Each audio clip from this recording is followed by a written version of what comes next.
ये कोई कहानी नहीं बल्कि एक सच्ची हकीकत है जो आयशा ने हमारे साथ शेयर की। कैसे उसके भाई की एक छोटी सी गलती उसके घर वालों के लिए एक बड़ी सजा बन गई। आखिर उनके साथ ऐसा क्या हुआ? इस खौफनाक सच्चाई को जानने के लिए इस वीडियो को आखिर तक लाजमी देखें। कराची में तेज बारिश हो रही थी। शाहराह फैसल पर गाड़ियां धुंध में धीमी चल रही थीं। अजलान गाड़ी चला रहा था। उसने सड़क के किनारे एक लड़की को खड़ा देखा। वो भीग रही थी, अकेली। उसकी आंखों में अजीब सी चमक थी। उस रात अजलान ने सोचा वो बस एक लड़की की मदद कर रहा है। उसे क्या पता था कि यह मुलाकात उसकी जिंदगी बदल देगी। अजलान 25 साल का, खूबसूरत, कराची का आम सा लड़का। दिन में ऑफिस, रात को वालदैन के साथ खाना। उसकी एक ही परेशानी थी, वो अभी कुंवारा था। उसकी अम्मी ने बहुत से रिश्ते दिखाए लेकिन कोई लड़की उसे पसंद न आई। अम्मी, दिल को कोई लड़की छुए तो बात बने, वो कहता। अम्मी परेशान होती, बेटा उम्र निकलती जा रही है। लेकिन अजलान को जल्दी न थी। वो ऐसी लड़की चाहता था जो उन सब में सबसे मुख्तलिफ और खास हो।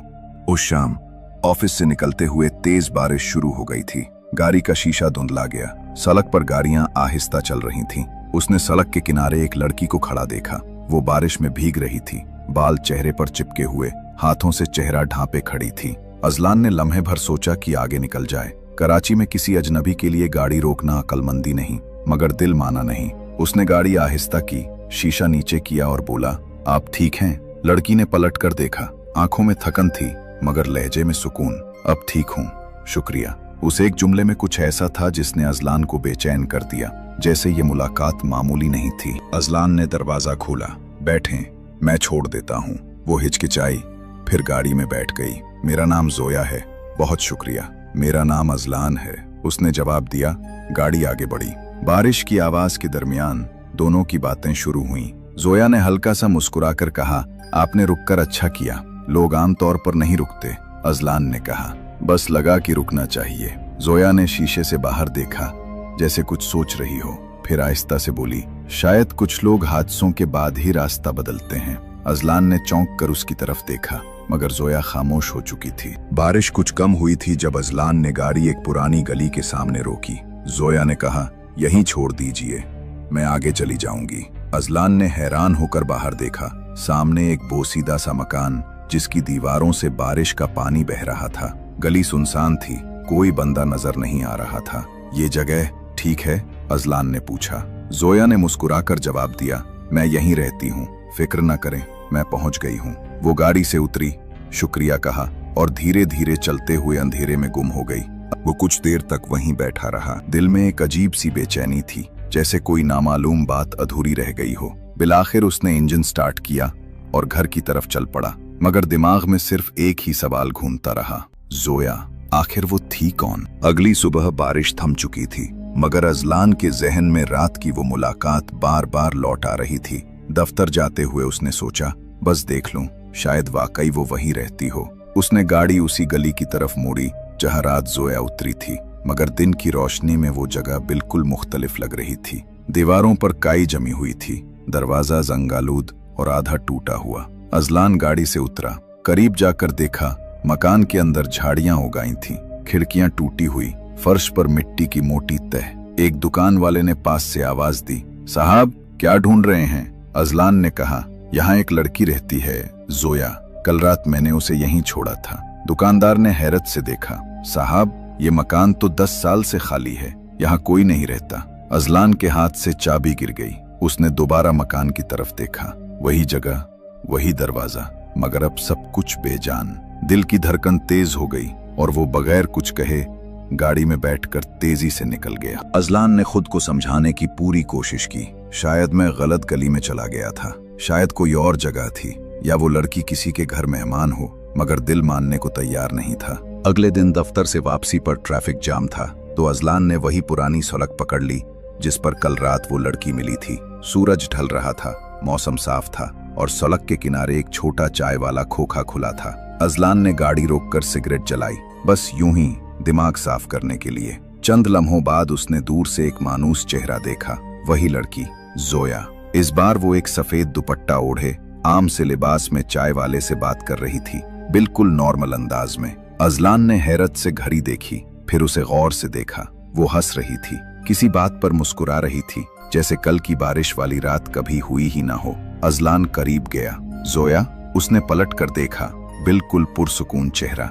जी, आप मुझे जानते हैं? अजलान साकित रह गया। कल रात शाहराए फैसल पर मैंने आपको, शायद आप किसी और को समझ रहे हैं, मैं तो कल यहाँ थी। चाय वाला बोल उठा। हाँ साहब, ये तो रोज यहीं आती हैं, कल भी आई थीं, बारिश में भी।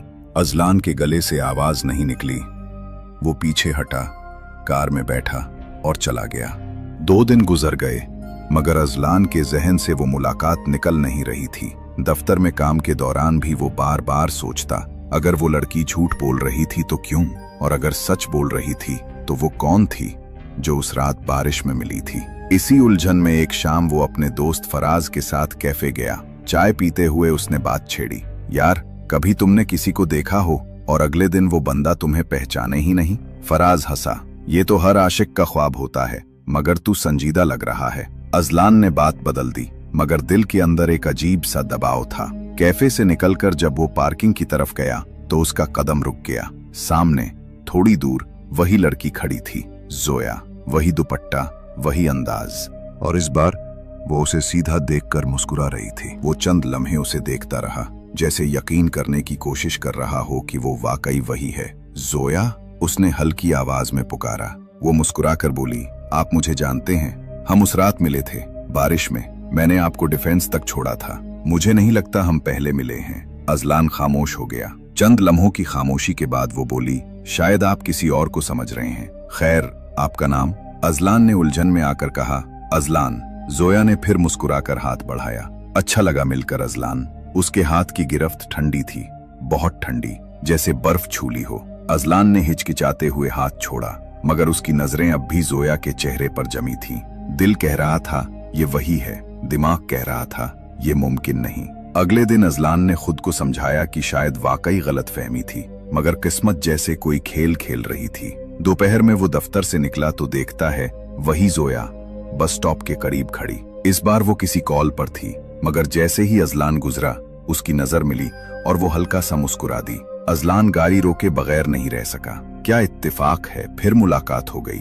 जोया ने कहा, शायद किस्मत चाहती है हम बार बार मिलें। ये जुमला सीधा अजलान के दिल में उतर गया। उस दिन के बाद मुलाकातें बढ़ने लगी, कभी चाय पर, कभी वॉक के दौरान, कभी किसी किताबों की दुकान पर। जोया की बातों में एक सुकून था, मगर उसके अंदर कुछ ऐसा था जो अजलान समझ नहीं पाता था। कभी वो हंस रही होती और अगले लम्हे खामोशी में डूब जाती, जैसे कोई बोझ सीने पर उठाए हो। अजलान को महसूस हुआ ये लड़की सिर्फ एक इत्तेफाक नहीं, बल्कि उसकी जिंदगी का हिस्सा बनने वाली है। कुछ हफ्ते गुजरे और अब अजलान के दिन जोया के बगैर अधूरे लगने लगे।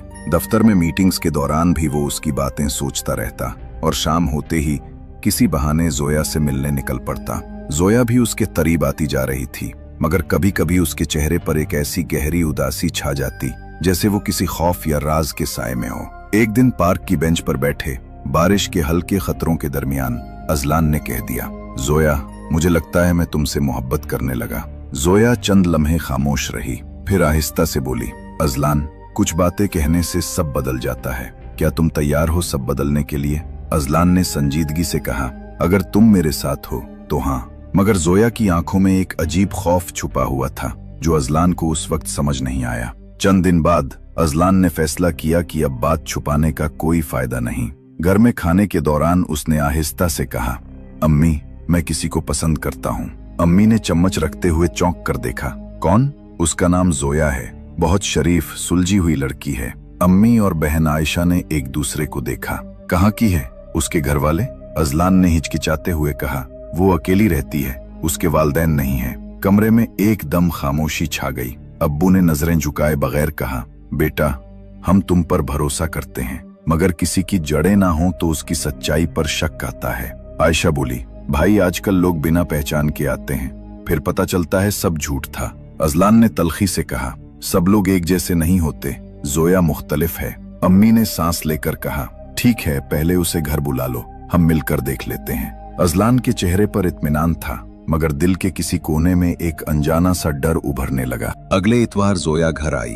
अम्मी ने खास इंतजाम किया। जोया ने सादा सफेद लिबास पहना हुआ था, बाल बंधे हुए, चेहरे पर वही पुरसुकून मुस्कुराहट। बातचीत शुरू हुई। जोया मुअद्दब थी, जवाब मुख्तसर मगर दुरुस्त देती। अब्बू ने पूछा, बेटा आपके वालिदैन कहाँ रहते हैं? जोया ने एक लम्हे को नजरें नीची की। वो दोनों अब नहीं हैं, मैं अकेली हूँ। कमरे में खामोशी छा गई। अम्मी ने मौजू बदलने की कोशिश की, चाय लीजिए ना। चंद हफ्तों बाद बात निकाह तक जा पहुंची। अम्मी ने जिद तो की कि अभी जल्दी है, मगर अजलान का इसरार न टूटा। सादा सा निकाह तय पाया, घर के लॉन में करीबी अजीजों के दरमियान। जोया ने हल्के गुलाबी रंग का लिबास पहना हुआ था, चेहरे पर हल्की सी मुस्कुराहट, मगर आंखों में वही पुर असरार सुकून। मौलाना साहब ने निकाह के अल्फाज पढ़े, अजलान बिन फहीम, क्या आपको जोया बिन्त? अजलान ने बगैर सोचे कहा, कबूल है। सबके लबों पर मुस्कुराहट थी, लेकिन अगले लम्हे जब जोया ने कबूल है कहा तो अम्मी के हाथ में पकड़ी तस्बीह के दाने टूटकर जमीन पर बिखर गए। अजलान ने एक लम्हे के लिए महसूस किया कि जोया की आंखें थोड़ी सियाह हो गईं, जैसे रोशनी निगल रही हो, लेकिन जब पलक झपकी सब नॉर्मल था। उसमें खुद को समझाया, ये मेरी थकन है, मगर अम्मी ने नजरें चुराते हुए सिर्फ इतना कहा, अल्लाह खैर करे। निकाह के बाद जोया घर आई।